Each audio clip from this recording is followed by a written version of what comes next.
সেখানে কোনো প্রকার আমাকে হরেন বা কোনো প্রকার ইঙ্গিত না দিয়ে, এবং কি পুলিশ আমাদের কোনো সহযোগিতা করতেছে না, সরকারকেও সহযোগিতা করতেছে না। আমরা সরকারের সহযোগিতা কামনা করি। একটি বাস 1 সেকেন্ডের মুহূর্তে আমার উপর উঠে দেয়। পরে আমরা যখন থানায় যাই মামলা করতে, তখন ওনারা বলে একটা মামলা হয়েছে, আর কেন মামলা করবেন, এবং কি আমি যখন ডেথ সার্টিফিকেট আনতে চাই আমাকে ডেথ সার্টিফিকেট দেওয়া হয় না, আমাকে শুরুটা রিপোর্ট দিয়ে বলে এটাই ডেথ সার্টিফিকেট। আমি যখন কোর্টে এটা প্রদান করি তখন কোর্টে ম্যাজিস্ট্রেট বলে এটা শুরুটার রিপোর্ট, এটা কোনো ডেথ সার্টিফিকেট না, আমার ডেথ সার্টিফিকেট আমাকে দেওয়া হয় না। এবং বলে পুলিশ আমাকে বলে, আয়ু বলে আমার 9,000 টাকা নিজের পকেট থেকে খরচ করে আমি ড্রাইভার ধরেছি এবং মালিক ধরেছি। আমরা খোঁজ নিয়ে দেখি উনি মালিক নয়, উনি হলো ওখানে দেখাশোনা করে। আমি এর দৃষ্টান্ত শাস্তি চাই।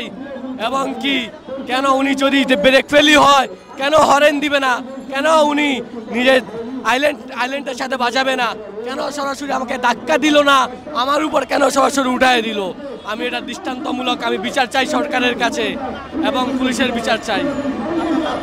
আমি সরকারি রাজস্ব দেওয়ার জন্য কুচ্চামোড়া টোল প্লাজায় টোল দিচ্ছি, সেখানে আমাকে কোনো প্রকার হরেন অথবা কোনো প্রকার ইঙ্গিত না দিয়ে আমার উপর একটা বাস উঠায় দেয়।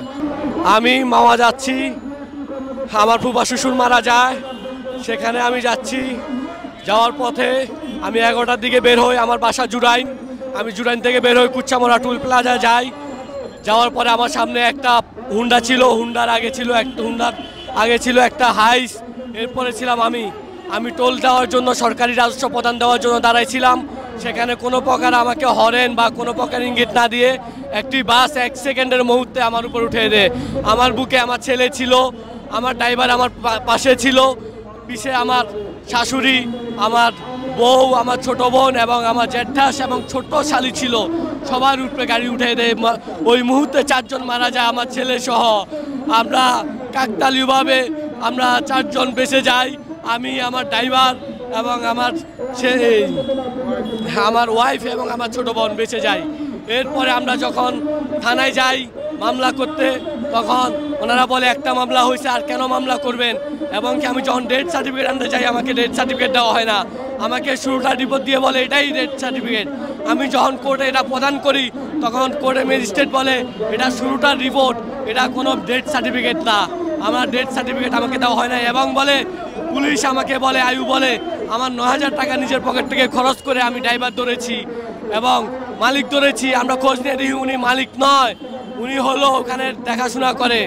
আমি এর দৃষ্টান্ত শাস্তি চাই।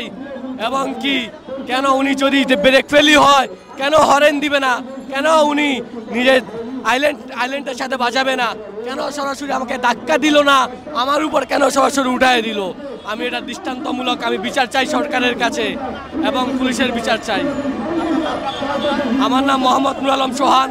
আমি পল্টন ব্যবসা করি, নয়া পল্টন 550/2 নয়া পল্টন। আমার রিক্রুটিং এজেন্সি ব্যবসা, আর নূর আয়াজ ইন্টারন্যাশনাল। আমার ছেলের নামে আমি অফিস করছি, কিন্তু আমার ছেলে এখন নাই, আমার ছেলে নাই, আমার ছেলেকে আমার থেকে নিয়ে গেছে।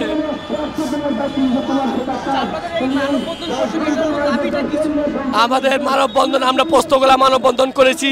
সেখানে বলেছিল যে বাসের মালিক পক্ষ, ব্যানারের কৃতপক্ষ আমাদের সাথে যোগাযোগ করবে, কিন্তু 1 সপ্তাহ হয়ে গেল কোনো যোগাযোগ করে নাই।